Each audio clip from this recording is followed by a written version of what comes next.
guys, welcome back to my channel. We're going to jump straight in today and we're going to be talking about how to prep your furniture.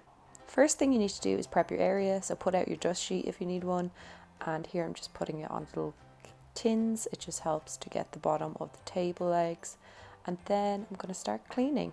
I'm using crud cutter here. It's super good for getting anything greasy off furniture, and I recommend it for things like kitchen chairs or anything that's just been lying around for a while.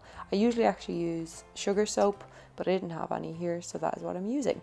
And I'm getting into all these little crevices. You'll see it has some detailed work on it, and you just want to make sure that there's not a buildup of any dust or anything like that, because that'll mean that your paint job in the end won't look as good. So just make sure you always clean your piece. You've no idea how much dirt is on it until you start. So it's definitely a step you don't want to miss. Now I'm just filling any small holes that I can see with a filler that is suitable for wood. I have to say I don't really have any favourite fillers, but I do like the pre-mixed ones, and Axe Decor do some lovely ones as well. Now I'm going to sand. You don't need to go right back to the wood if you're going to paint the entire piece like I am. So I'm literally just scuffing it and making sure that I get into all those crevices once again and doing each leg. So while I'm sanding that, I'm going to answer one of the questions I got on Instagram the other day.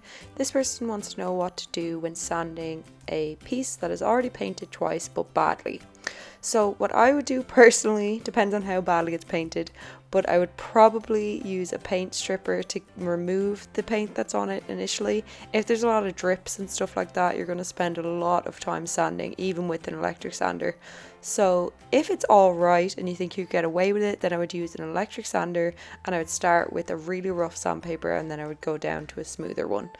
Now back to the project at hand. I then remove all the dust using a tack cloth. It just ensures that your primer goes on smoothly and there's no grittiness underneath. So here I'm using a Two Fussy Blokes semi-smooth roller and an oil-based primer, because this was a dark wood and I was afraid of it coming through a water-based primer. To be honest, I still haven't got this down as to whether to use an oil-based or a water-based primer. A lot of the time I will ask people online which they think I should be using, because I'm rubbish at identifying woods. I should also add that these rollers are fantastic at getting into the little crevices, but you can also use a small brush if your roller isn't as fluffy as this. And that is it for this week, you guys. Thank you so much for watching. Here is a sneak peek at what's coming up next week.